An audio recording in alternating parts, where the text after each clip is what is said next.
Hello everyone. In this video lecture, we are going to study the next chapter, that is chapter number 16, areas related to circle, that is area of circle, sector and segment. ठीक है, तो हम देखेंगे कि यह circle का area, sector का area और सेगमेंट का एरिया कैसा निकाला जाता है. ठीक है, तो सबसे पहले तो हम ये समझने वाले हैं कि सेक्टर एंड सेगमेंट होता क्या है. तो सेक्टर और सेगमेंट अगर समझेंगे तो उससे पहले सर्कल से रिलेटेड कुछ और टर्मिनोलॉजीज हैं, उन्हें भी ध्यान से हम समझ लेते हैं. देखो, सपोज हमारे पास एक सर्कल है. So this is the circle. तो सर्कल का कोई एक सेंटर भी होगा, सेंटर को हमने मान लिया O. ठीक है, ऑब्वियस बात है, सर्कल का एक रेडियस भी होगा, तो हमने रेडियस मान लिया सर्कल का R. ठीक है, अब देखो, फर्स्ट थिंग जो हम डिफाइन करना चाहते हैं, फर्स्ट थिंग इज आर्क. ठीक है, आर्क क्या होता है? तो आर्क होता है अ कॉन्टिन्यूअस पीस ऑफ सर्कल. ठीक है, ये पूरा सर्कल है, सर्कल का एक कॉन्टिन्यूअस पीस ले लेना है हमें. ठीक है, पूरा सर्कल नहीं लेना है, बस एक पीस लेना है. जैसे कि मान लो मैंने यहां से लेकर के यहां तक ले लिया. ठीक है, तो ये जो पीस मिला ना यहां से यहां तक का, इसे बोलेंगे कि ये एक आर्क है. तो अब इस पॉइंट का नाम दे दो A, इस पॉइंट का नाम दे दो B. तो इसे रिप्रेजेंट करने का तरीका है एग्जाम्पल AB, और इसके ऊपर ऐसे हम लोग एक कर्व्ड आर्क बना देते हैं. ठीक है, तो this is called arc AB. ठीक है, तुम ऐसे भी कर सकते हो कि इस AB continuous piece of circle AB के बीच एक और पॉइंट दे दो C. ठीक है, और हम इसे ऐसे भी रिप्रेजेंट कर सकते हैं आर्क ACB. ठीक है, ACB आर्क ले रहे हैं. अब ये C देना क्यों इंपॉर्टेंट है? C देना इसलिए इंपॉर्टेंट है, कई बार इंपॉर्टेंट हो जाता है कि सपोज यहां पर एक पॉइंट है D. ठीक है, और अगर मैं बोलूं आर्क ADB, तो ADB भी एक आर्क है and ADB arc is not equal to arc ACB. ठीक है, ये ADB आर्क ये वाला आर्क हो गया, ये भी एक कॉन्टिन्यूअस पीस ऑफ सर्कल है ना. तो ये जो बड़ा वाला पोर्शन बच गया ना, ये भी एक आर्क है. हाँ, बहुत बड़ा आर्क है ये मैं मान रहा हूं, लेकिन ये भी एक आर्क ही है. तो अगर मैं सिर्फ लिखूं AB आर्क, तो AB आर्क में अब हमें कैसे पता चलेगा कि ये हम छोटा वाला पीस के लिए बात कर रहे हैं या जो बड़ा वाला पीस बन रहा है ना उसके लिए बात कर रहे हैं? तो इस प्रॉब्लम को ओवरकम करने के लिए बीच में एक पॉइंट का सहारा लिया जाता है.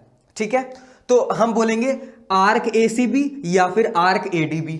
ठीक है, तो ये चीज समझ आ गया होगा कि आर्क क्या होता है. नाउ सेकेंड थिंग क्या है? सेकेंड थिंग हम समझते हैं कॉर्ड क्या होता है. ठीक है, तो देखो कॉर्ड क्या होता है? कोई भी दो पॉइंट्स जो कि सर्कमफेरेंस में लाई कर रहे हो. Suppose this point is A, अच्छा दिस पॉइंट इज B, तो हमने A और B तो ले लिया ना. तो एक काम करते हैं, इस पॉइंट को हम P ले लेते हैं, इस पॉइंट को Q ले लेते हैं. A और B हमने पहले ले लिया है. तो अगर this point is P, this point is Q, तो P और Q को तुम ज्वाइन कर दो. ठीक है, तो P और Q को ज्वाइन करने से जो लाइन सेगमेंट मिला ना, that line segment is called a cord. ये तो पता होगा. ठीक है, तो मैं क्या बोलूंगा? मैं बोलूंगा line segment joining any two points lying on the circle. ठीक है, उसे कॉर्ड बोला जाता है. ठीक है, अब देखो, अब मैं क्या बोलूंगा कि सेंट्रल एंगल क्या होता है. सेंट्रल एंगल ये समझना जरूरी है. ठीक है, central angle. Now what is central angle? देखो, सपोज हमारे पास एक आर्क है, तो आर्क के लिए दो पॉइंट तो जरूर होंगे हमारे पास. देखो, सपोज मैंने बोल दिया कि ये मैंने मिटा दिया ऐसे. ठीक है, और चलो मैं दोबारा से ही बना देता हूँ सर्कल जल्दी से. ये हो गया एक सर्कल. ठीक है, दो पॉइंट्स हमने ले लिया A और B. This is the centre of the circle O. Suppose the radius is R. ठीक है, तो दो पॉइंट्स है अगर मेरे पास A और B, तो इन दो पॉइंट्स के वजह से सेंटर पर जो एंगल सबटेंड होता है ना, ठीक है, या फिर हम बोल सकते हैं इस आर्क AB के वजह से सेंटर पर जो एंगल सबटेंड होता है ना, सपोज उस एंगल को हमने मान लिया थीटा, तो that theta is called the central angle. ठीक है, तो मैं सेंट्रल एंगल को कैसे बोल सकता हूं? सेंट्रल एंगल को मैं बोलूंगा the angle subtended by an arc at the centre of the circle, at the centre of the circle, इसे बोलेंगे सेंट्रल एंगल। ठीक है, किसी आर्क के द्वारा सेंटर पर जो भी एंगल सबटेंड किया जाता है ना, उसे बोलते हैं सेंट्रल एंगल। ठीक है, now next point, semi circle क्या होता है? ठीक है, तो सेमी सर्कल लिखने का जरूरत नहीं है, मैं डायरेक्टली बताता हूं। सपोज हमारे पास कोई एक डायमीटर है, ठीक है, तो ये मैंने मिटा दिया। Suppose this is the circle, ये हो गया हमारे पास एक diameter, this is the centre, centre O, diameter हो गया ए बी। ठीक है, तो डायमीटर जो है ना ए ओ बी या फिर ए बी डायमीटर, वो इस सर्कल को 2 इक्वल आर्क्स में डिवाइड करता है। मैं बोलूंगा एक आर्क ये हो गया ऊपर वाला, एक आर्क हो गया नीचे वाला ए बी। ठीक है, पॉइंट से भी रिप्रेजेंट कर सकते हैं, यहां पे सी दे सकते हैं, यहां पे डी सकते हैं, दे सकते हैं। ठीक है, तो ये हो जाएगा आर्क ए सी बी, ये हो जाएगा आर्क ए डी बी। ठीक है, तो बोलने का मतलब ये है कि जो डायमीटर है वो सर्कल को 2 इक्वल आर्क्स में डिवाइड करता है, और हर एक आर्क एक सेमी सर्कल कहलाता है।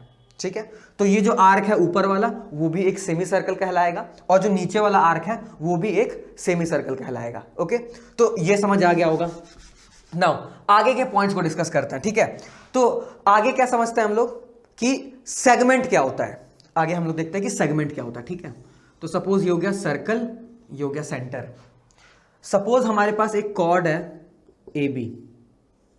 ठीक है, ए बी ये आर्क हो गया, और हमने अगर इन 2 पॉइंट्स को एक लाइन सेगमेंट से ज्वाइन कर दिया तो हमारे पास क्या मिल गया? एक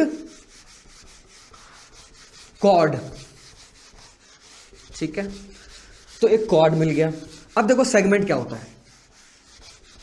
द एरिया और the region covered by this arc and the chord. ठीक है, जो भी रीजन कवर्ड है या फिर बोलेंगे bounded by the arc and the chord. तो देखो ये अगर मैं आर्क कंसीडर कर रहा हूं, ठीक है, तो इस आर्क और इस ए बी कॉर्ड के बीच में जितना भी रीजन कवर्ड है या फिर जितना भी एरिया कवर्ड है उसे मैं क्या बोलूंगा कि ये एक सेगमेंट है। ठीक है, तो सेगमेंट को कैसे डिफाइन करेंगे? सेगमेंट, ठीक है, the region bounded between the chord and the arc. ठीक है, जो आर्क है और जो कॉर्ड है उन दोनों के बीच जो भी रीजन कवर्ड है, यहां पे ना द की जगह ए भी लगा सकते हैं, ए या फिर एन। ठीक है, तो वो भी सही है। ठीक है, we are not here to correct our English language. ठीक है, मैथमेटिक्स सुधारना है हमें। तो मैं क्या बोल रहा हूं कि आर्क और कॉर्ड के बीच जो भी रीजन है उसे बोलेंगे सेगमेंट। अब देखो 2 तरह के सेगमेंट होते हैं। अगर तुम बोलोगे कि सर ये वाला आर्क हम नहीं लें, हम ये बड़ा वाला आर्क ले लें और ये वाला कॉर्ड ही ले लें, कॉर्ड ए भी ही है लेकिन ये बड़ा वाला आर्क ले लें, तो फिर रीजन तो ये वाला भी हो जाएगा यार, है ना, ये भी तो फिर हो गया एक रीजन। तो इसे क्यों नहीं बोले हमने सेगमेंट, इसे क्यों नहीं बोला? तो मैं बोलूंगा ये भी सेगमेंट होता है। ठीक है, तो there are 2 types of segments. ठीक है, एक को बोला जाता है माइनर सेगमेंट, एक को बोला जाता है मेजर सेगमेंट। ठीक है, दोनों सेगमेंट होते हैं। तो जो स्मॉलर आर्क होता है ना, स्मॉलर आर्क प्लस कॉर्ड, इन दोनों के बीच का जो, देखो प्लस करने का मतलब ये नहीं बोल रहा हूं कि मैं मतलब जोड़ों को जोड़ रहा हूं। ठीक है, ये जोड़ना नहीं है, चलो मैं कॉमा लगा देता हूं। ठीक है, स्मॉलर आर्क और कॉर्ड, इन दोनों से जो रीजन बाउंडेड होता है, ठीक है, इसे बोलेंगे माइनर सेगमेंट। तो ये हो गया हमारा माइनर सेगमेंट। ठीक है, और ये जो ऊपर वाला हो गया ना, ये हो गया हमारा मेजर सेगमेंट। ठीक है, तो मेजर सेगमेंट क्या हो गया? स्मॉलर है ना, तो लार्जर आर्क ले लो, मेजर आर्क भी बोल सकते हो उसको, लार्जर आर्क या फिर मेजर आर्क। ठीक है, मेजर आर्क कॉमा जो भी कॉर्ड है, इन दोनों से जो रीजन बन रहा है इन दोनों के बीच, इन दोनों लाइन सेगमेंट्स, एक है लाइन सेगमेंट और एक है आर्क, तो लाइन सेगमेंट और आर्क के बीच जो भी रीजन बन रहा है ना उसे बोलेंगे मेजर सेगमेंट। ठीक है, तो ये सेगमेंट भी समझ आ गया होगा। Next thing is sector. अब सेक्टर क्या होता है वो समझ लेते हैं। तो देखो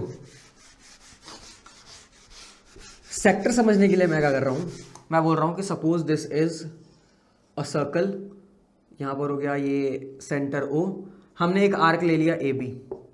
ठीक है, स्मॉलर आर्क ही कंसिडर कर रहे हैं हम। ठीक है, तो अच्छा सेक्टर है ना, SECTOR सेक्टर। ठीक है, तो मैंने क्या किया, मैंने यार ओ को ए के साथ ज्वाइन कर दिया। हमारे पास एक पॉइंट था ना ए बी आर्क है, तो ए को ओ के साथ ज्वाइन कर दिया, या फिर ओ को ए के साथ ज्वाइन कर दिया, और फिर बी को भी ओ के साथ ओ बी भी ज्वाइन कर दिया हमने। ठीक है, तो यहाँ पे कुछ सेंट्रल एंगल मिल रहा होगा थीटा। ठीक है, ये तो मैंने बता दिया कि सेंट्रल एंगल मिलता है यहाँ पे थीटा। अब देखो आर्क और ये दो radii, radius O A and radius O B, जो भी आर्क मिल रहा है आर्क का एंड पॉइंट्स होगा, तो उस आर्क और वो दोनों रेडियाई के बीच जितना भी एरिया होता है ना, जो भी रीजन बाउंडेड होता है ना, उसे हम बोलते हैं सेक्टर। ठीक है, तो मैं क्या बोलूंगा, sector. Sector is the region और a region bounded between the arc and the radii. RADII होगा ना, RADII, द रेडियाई। ठीक है, चलो full stop. Is called a sector, ये लिखने की जरूरत नहीं है, समझ गए। ठीक है, तो ये होता है सेक्टर। तो अब मैं एक बार में फिर से सारा कुछ बता रहा हूं एक सर्कल पे कि क्या होता है। अगर इतना समझ आ गया तो फिर we can move to the next step. ठीक है, मैं क्या बोल रहा हूं, देखो एक सर्कल है, हमने दो पॉइंट्स ले लिया ए बी। ठीक है, तो ये जो होगा ना ए बी, इसे हम बोलेंगे माइनर आर्क, और ये वाला जो हो जाएगा ना वो हो जाएगा मेजर आर्क। मान लो इसका सेंटर यहां पर है O। ठीक है, इसका रेडियस कुछ होगा R। ठीक है, अगर मैं इस ए बी को ज्वाइन कर दूं, ए बी को मैंने ज्वाइन कर दिया, तो ये जो नीचे वाला एरिया मिल रहा है हमें, उसे मैं बोलूंगा कि दैट इज माइनर सेगमेंट। ऊपर वाला जो एरिया मिल रहा है कॉर्ड के ऊपर वाला, कॉर्ड और ये ऊपर वाला मेजर आर्क के साथ, उसे बोलूंगा मैं मेजर सेगमेंट। अगर मैंने पॉइंट्स O और A को ज्वाइन कर दिया, पॉइंट्स O और B को भी ज्वाइन कर दिया, तो ये जितना एंगल मिल रहा है यहां पे आर्क और इन दो रेडियाई के बीच, सेगमेंट अब मैं यहां नहीं देखूंगा। मतलब ये जो कॉर्ड है ना, कॉर्ड के थ्रू यहां पे जो सेगमेंट मिल रहा है वो छोड़ दो, वो तो सेगमेंट हो गया, वो अलग है। मैं सिर्फ इस आर्क और इन दो रेडियाई के बीच ये पूरा एरिया देख रहा हूं, सेगमेंट उसी के अंदर आ गया, और ये एक ट्रायंगल भी आ गया। ठीक है, तो ये सारा रीजन को मैं क्या बोलूंगा, सेक्टर बोलूंगा। ठीक है, तो आई होप ये चीज समझ आ गया होगा। ये जो एंगल होता है इसे थीटा बोलते हैं, दैट इज सेंट्रल एंगल। ठीक है, इतना समझ आ गया। Now let us move to the next step. अब नेक्स्ट स्टेप क्या है, नेक्स्ट स्टेप में we have to find areas और perimeters of circle, sector and segment. अभी हमने समझ लिया कि यार सेक्टर सेगमेंट क्या होता है। ठीक है ना, किसी सर्कल के लिए सर्कल तो पता ही क्या होता है ना। तो अब हम इन सबके एरियाज देख लेते हैं, और जहां जहां पॉसिबल होगा पेरीमीटर भी साथ में देख लेंगे। ठीक है, तो चलो फर्स्ट थिंग क्या है, सबसे पहले देखेंगे सर्कल के लिए। ठीक है, for a circle perimeter is equal to 2 pi r, याद रहना चाहिए सारा कुछ। ठीक है, and area is equal to pi r square. ठीक है, ये तो सभी को पता होगा। नाउ सेकेंड थिंग, चलो हम एक रिंग ले लेते हैं। रिंग क्या होता है, रिंग, या फिर तुम एक काम कर लो, डिस्क ले लो, डिस्क। ठीक है, रिंग बोलने से अच्छा है डिस्क बोलो, क्योंकि रिंग में जो लेंथ होता है ना वो बहुत ही कम होता है, तो दैट इज नेग्लिजिबल। तो मैं एक डिस्क ले लूंगा। ठीक है, अब डिस्क क्या होता है, डिस्क कुछ इस तरीके से होता है। ठीक है, तो अगर ये डिस्क है, अच्छा मैंने डिस्क बोला क्या, इसे डिस्क भी बोलना सही नहीं रहेगा, इसे हम बोलेंगे हॉलो डिस्क। ठीक है, इसे बोलेंगे हम हॉलो डिस्क। सो हॉलो डिस्क। ठीक है, बुक में शायद कुछ और नाम दिया होगा, कोई दिक्कत नहीं है। Our main point is to understand the point. तो देखो ये है हॉलो डिस्क, तो ये जो है ना, ये सारा यहाँ पे कुछ ना कुछ मटेरियल है, ये रीजन मटेरियल से कवर्ड है। ठीक है, ये सारा रीजन में मटेरियल भरा हुआ है। ये जो है ये खाली स्पेस है बीच में, मतलब छेद है। ठीक है, यहाँ पे कुछ भी नहीं है, छेद है यहाँ पर, ठीक है। तो मैं बोलूंगा यार ये भी एक सर्कल है, इसका रेडियस कुछ होगा, सपोज इसका रेडियस स्मॉल r1 है, और जो बड़ा वाला सर्कल है उसका भी कुछ रेडियस होगा, उसका रेडियस चलो कैपिटल R है, इसका स्मॉल r ले लो, इसका कैपिटल R ले लो, या फिर इसका स्मॉल r1 ले लो, इसको स्मॉल r2 ले सकते हैं, कुछ भी ले सकते हैं, दैट डिपेंड्स, ठीक है। तो चलो मैंने कैपिटल R और स्मॉल r ले लिया, ठीक है।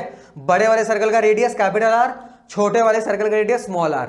मैं बोलूंगा बीच में तो यहां पर हॉलो है, छेद है, कुछ है ही नहीं यहां पर, तो यहां पे जो बीच में मटेरियल बच गया बस उसका एरिया बताओ तुम, वो कितना एरिया है। तो मैं क्या बोलूंगा, मैं बोलूंगा यार एरिया जो होगा ना वो पहले पूरे बड़े वाले सर्कल का एरिया निकाल लो, तो वो हो जाएगा पाई कैपिटल R स्क्वायर। अब बड़े वाला का एरिया निकाल लिया है तो छोटे वाला का एरिया निकाल लो और उसको घटा दो, उसको हटा दो, वो है ही नहीं, वो तो छेद है, तो minus pi small r square, ठीक है। तो ये हो गया हॉलो डिस्क के लिए एरिया जो होगा हमारा, ठीक है, ये समझ आ गया होगा।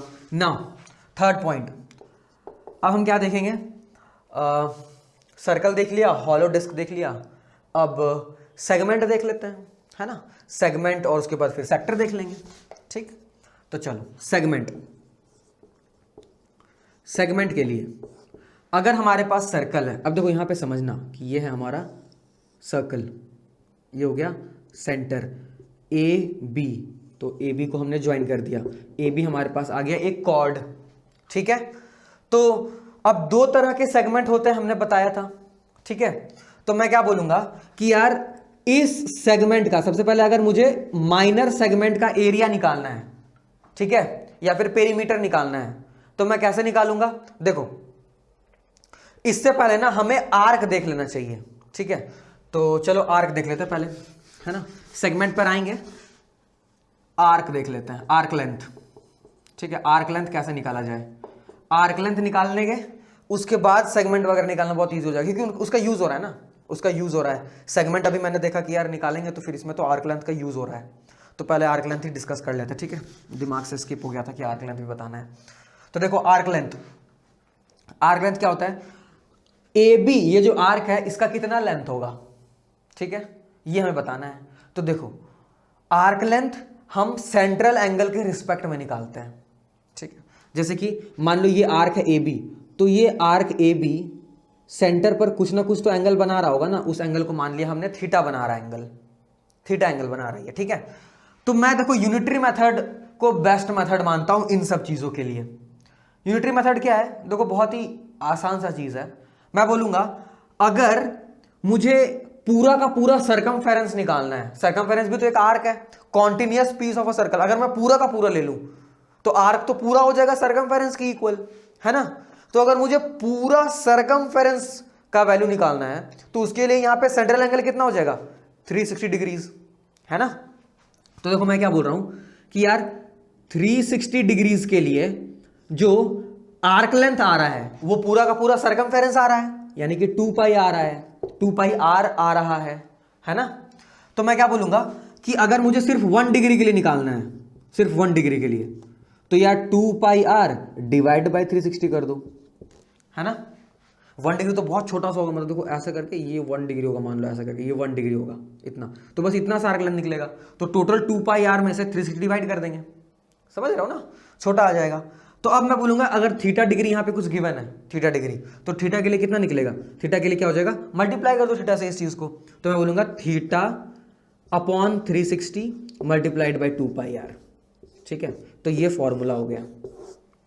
तो मैं यहां पे क्या बोलूंगा, arc length is equal to, arc length क्या होता है, theta upon 360 degree multiplied by 2 pi r, 2 pi r is circumference.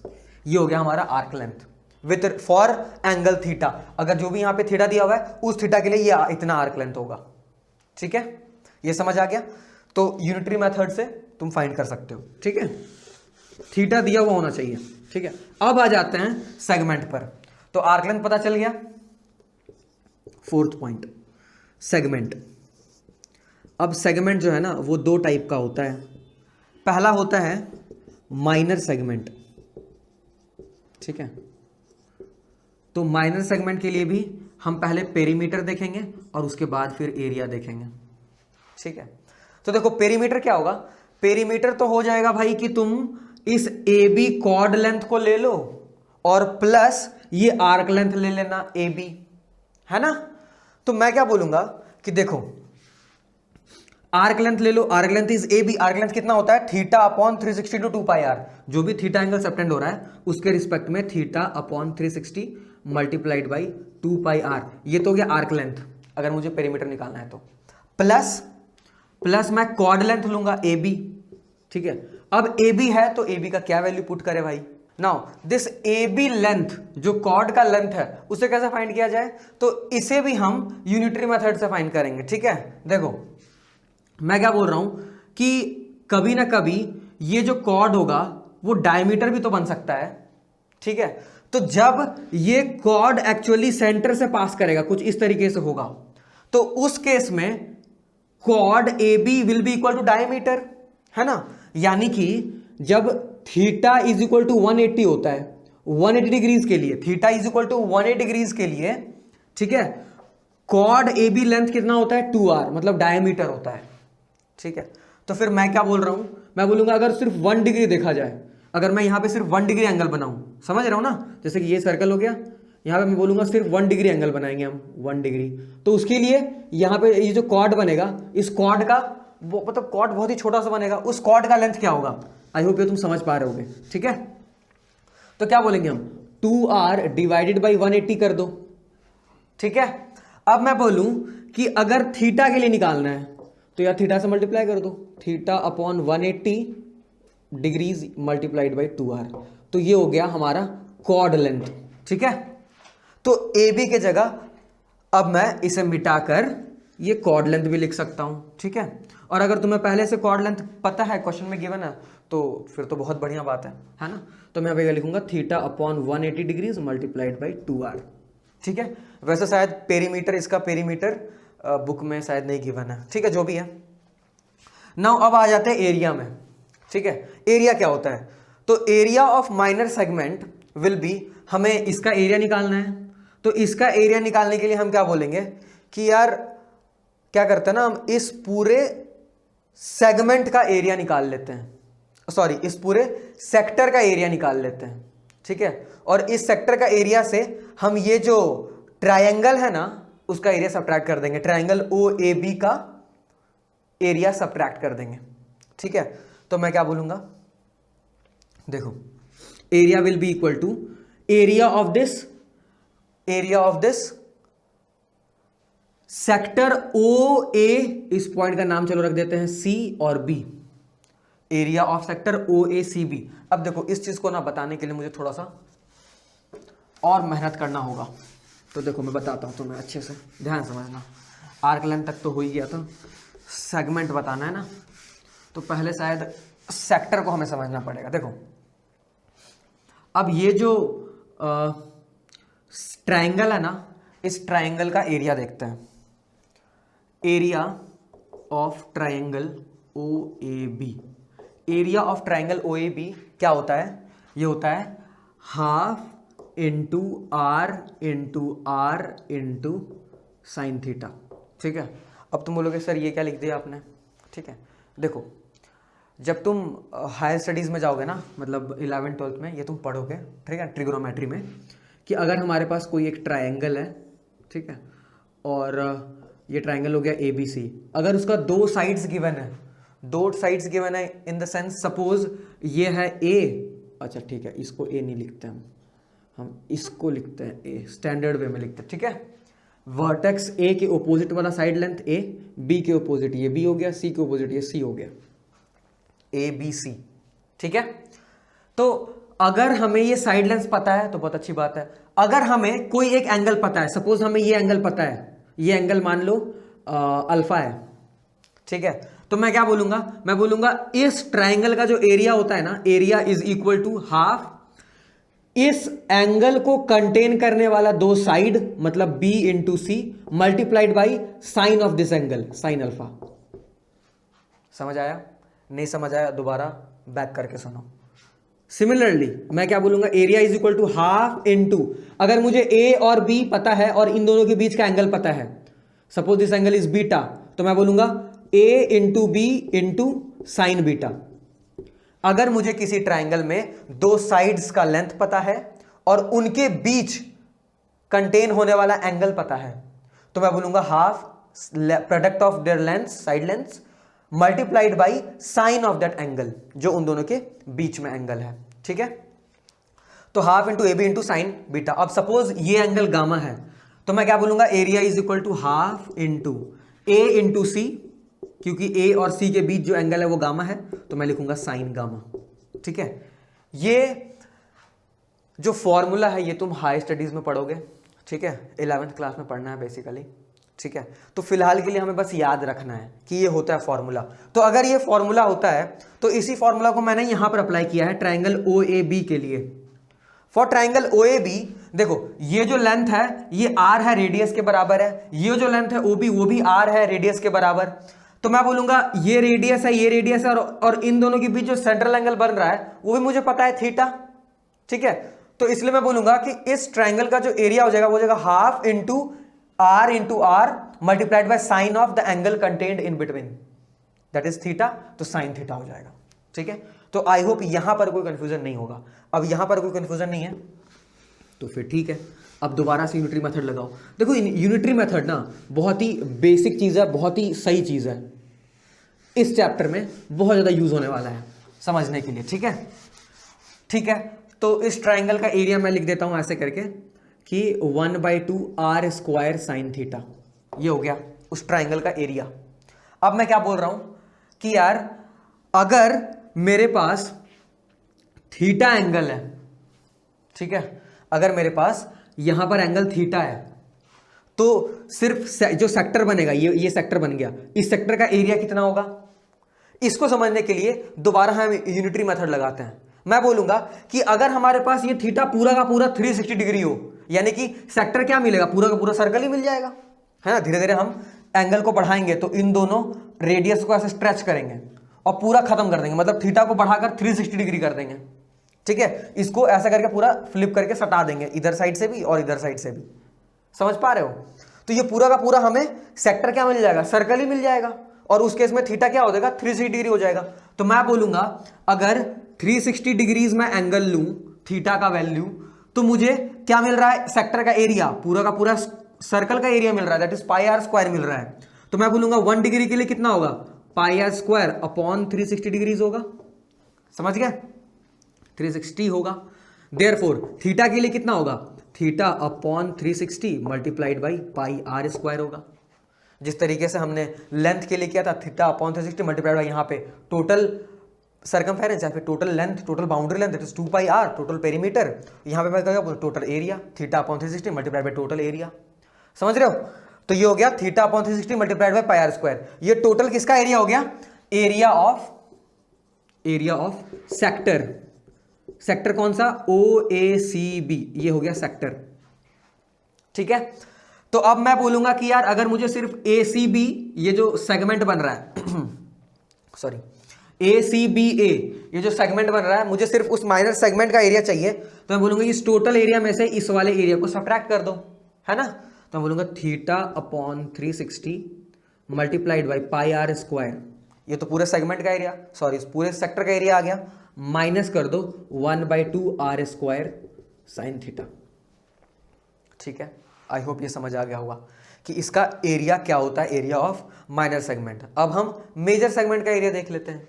ठीक है, तो देखो ऑन द सेम लाइन मैं क्या बोलूंगा, अच्छा ठीक है, मेजर सेगमेंट का एरिया के लिए ना मैं अलग से इस तरीके से कोई डेरिवेशन नहीं कर रहा हूं। मैं क्या बोलूंगा कि पूरे सर्कल के एरिया में से माइनर सेगमेंट वाले एरिया को सब्ट्रैक्ट कर देते हैं, ऑटोमेटिकली मेजर सेगमेंट का एरिया निकल जाएगा। माइनर सेगमेंट क्या है, बस ये वाला है, तो मेजर सेगमेंट तो पूरा ऊपर वाला हो गया ना, पूरा ऊपर वाला, ये यहां से लेकर ये पूरा जो इतना बच गया, ये पूरा मेजर ही सेगमेंट तो हो गया। तो माइनर सेगमेंट को घटा देते हैं पूरा एरिया से।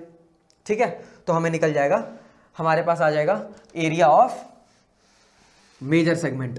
ये चीज समझ आ गया होगा। तो अब मैं यहां पे लिखता हूं एरिया ऑफ मेजर सेगमेंट, चलो यहीं बता देता हूं। ठीक है, सेकंड मेजर सेगमेंट, पेरीमीटर तो निकाल लोगे, मेजर सेगमेंट पेरीमीटर क्या हो जाएगा, पेरीमीटर भी ऐसे निकाल लेना यार। पेरीमीटर क्या करोगे तुम, AB कॉर्ड का लेंथ प्लस यहाँ थीटा है ना, तो यहाँ पे क्या कर लेंगे हम 360 माइनस थीटा कर लेंगे। ये थीटा, ये एंगल कितना हो गया, अगर ये थीटा है तो ये कितना हो गया 360 minus theta divide by 360 multiply by 2πr। ठीक है, चलो लिख ही देते हैं। ये हो जाएगा 360 minus theta upon 360 multiplied by 2πr plus जो कॉर्ड का लेंथ है वो, तो यानी कि theta upon 180 multiplied by 2r। ठीक है, ये हो गया। अब ये तो पेरीमीटर हो गया। ठीक है, तो this is equal to perimeter, perimeter of major segment. अच्छा, एरिया यहाँ नहीं हो पाएगा क्या, मैं यहाँ बता दूँ क्या? ठीक है, चलो मैं एरिया यहाँ बता देता हूँ। एरिया क्या होगा, एरिया हो जाएगा एरिया ऑफ मेजर सेगमेंट। देखो ऐसा भी कर सकते हैं कि मेजर सेगमेंट के लिए ना, मेजर सेगमेंट का एरिया के लिए मैं इस वाले सेक्टर का, ठीक है, ये हो गया मेरे पास माइनर सेक्टर, तो बाकी जो बच गया वो मेजर सेक्टर बोल सकते हैं हम उसको। ठीक है, यानी कि उसको क्या करेंगे, टोटल एरिया से इस वाले सेक्टर का एरिया घटा देंगे। ठीक है, समझ पा रहे हो, नहीं समझ पा रहे हो? अच्छा ठीक है, कोई नहीं, मैं क्या करता हूं, ये जो एरिया है ना, इस वाले एरिया से इस एरिया वाले एरिया को सब्ट्रैक्ट कर देते हैं टोटल एरिया से। ठीक है, तो ये आ जाएगा, क्या हो जाएगा, pi r square minus that area that is theta upon 360 degrees multiplied by pi r square minus 1/2 r square sine theta. ठीक है, ये हो जाएगा, समझिए। अब चलो इसको सॉल्व करके यार ऊपर ही लिख देते हैं। ठीक है, तो ये हो जाएगा pi r square minus theta upon 360 multiplied by pi r square, और ये माइनस माइनस प्लस हो जाएगा, plus 1/2 r square sine theta. या तो ये कर लो, तो ये भी एरिया बिल्कुल सही एरिया है। ठीक है, समझ गए। अब तुम एक काम कर सकते हो, यहाँ से थोड़ा सिंप्लीफिकेशन करके यहाँ पे तुम पाई आर स्क्वायर कॉमन ले लो, तो पाई आर स्क्वायर अगर हम कॉमन ले ले तो यहाँ बच जाएगा 1 माइनस यहाँ पर जाएगा 360 theta upon 360 plus 1/2 r square sine theta. This will be equal to pi r square, यहाँ कितना हो जाएगा 360 माइनस थीटा डिवाइड बाई 360। देखो वहाँ पर भी मैंने यही लॉजिक लगाया था, यहाँ पर भी मैं वही लॉजिक लगाने वाला था, लेकिन मैंने सोचा यार तुम कंफ्यूज ना हो जाओ, इसीलिए ऐसा ही कर लो, क्योंकि मैंने ये चीज़ पहले बोल दिया था। ठीक है, तो plus 1/2 r square sine theta. अब देखो, अब मैं समझा देता हूँ, अब कंफ्यूज नहीं होगे तुम। अब मैं क्या बोल रहा हूँ, देखो ये सेक्टर का जो माइनर सेक्टर है, सेक्टर भी दो टाइप के, ठीक है, ये माइनर सेक्टर हो जाएगा, तो जो बच गया वो मेजर सेक्टर हो जाएगा। तो सेक्टर का एरिया क्या हो जाएगा, अगर हम थीटा डिग्री कंसिडर कर रहे हैं तो theta upon 360 multiplied by pi r square, तो जो बाहर बच गया वो बाहर तो इतना एंगल बच गया 360 डिग्रीज माइनस थीटा, तो 360 minus theta upon 360 multiplied by pi r square, ये बाकी इन सब का एरिया हो गया। यहां से ये जो एरिया बच गया ना सेक्टर का, ये सेक्टर का एरिया हो गया, मेजर सेक्टर बोल सकते हो तुम एक तरीके से। और मैं क्या बोल रहा हूं, क्योंकि मुझे सेगमेंट का एरिया चाहिए तो उसमें उस ट्राइंगल का एरिया मैं ऐड कर दूंगा, तो देखो ट्राइंगल का एरिया यहां पर ऐड हो गया है। तो this is area of major segment, हाँ, एरिया ऑफ मेजर सेगमेंट। ठीक है, this is equal to this. तो ये चीज क्लियर हो गया। अब ठीक है, एक चीज बच गया, एरिया ऑफ सेक्टर, जो चीज हमने डिस्कस कर ही लिया है, तो चलो वो भी मैं एक बार अच्छे से लिख ही देता हूं। ठीक है, तो एरिया ऑफ सेक्टर क्या होता है, now area of sector is area of sector क्या हो जाएगा, अभी हमने देखा था थीटा अपॉन 360 डिग्री। अगर जैसे ये सर्कल है ना, ये सेंटर हो गया, ये आर्क हो गया ए बी, तो ये पूरा एरिया निकालना है। अगर हमें एरिया ऑफ सेक्टर निकालना है, ये पूरा सेक्टर हो गया, तो थीटा, ये अगर थीटा एंगल बना रहा है तो theta upon 360 multiplied by pi r square. कैसे, यूनिटरी मेथड से, अभी हमने डिस्कस किया था। ठीक है, थोड़ा सा रिवाइंड करना, देखना, मिल जाएगा। ठीक है, कि area of sector theta upon 360 multiplied by r square क्यों आया था। ठीक है, मैंने अभी बताया था ना कि अगर इन दोनों को मैं स्ट्रेच करके बिल्कुल थीटा को 360 कर दूं, तो 360 डिग्रीज के लिए क्या आ रहा है, 360 डिग्रीज के लिए पाई आर स्क्वायर आ रहा है, तो 1 के लिए क्या आएगा, तो फिर थीटा के लिए क्या आएगा। ठीक है, तो वो आ गया एरिया ऑफ सेक्टर।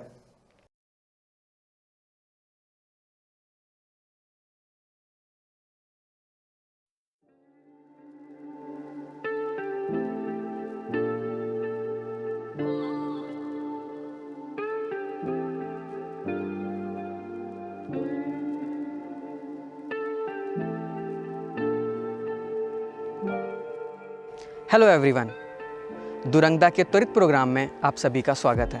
मेरा नाम विजय कुमार है। मैंने मैथमेटिक्स में अपनी ग्रेजुएशन दिल्ली यूनिवर्सिटी से की है और पोस्ट ग्रेजुएशन NIT जमशेदपुर से कंप्लीट की है। त्वरित का ये प्रोग्राम CBSE क्लास 10 के स्टूडेंट्स के लिए है। इस वीडियो लेक्चर सीरीज़ में हमने मैथ्स के 18 चैप्टर्स को डिस्कस किया है।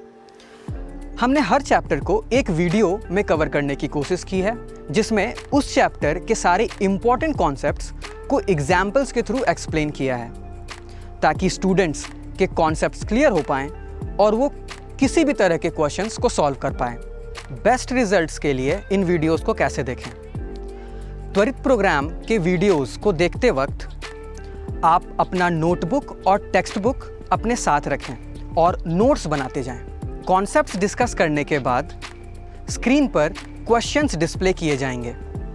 आप वीडियोस को पॉज करो और उन क्वेश्चंस को खुद से करने की कोशिश करो और उसके बाद में सॉल्यूशंस देखो। वीडियो ख़त्म होने के बाद किसी भी रेफरेंस बुक से मैक्सिमम नंबर ऑफ क्वेश्चंस करने की कोशिश करो और अगर आप कहीं रुक जाते हो तो हमारे साथ अपने डाउट्स को शेयर करो। इन्हीं डाउट्स को लेकर हम डाउट क्लियरिंग सेशन रखेंगे ताकि आपके सारे डाउट्स क्लैरिफाई हो पाएं।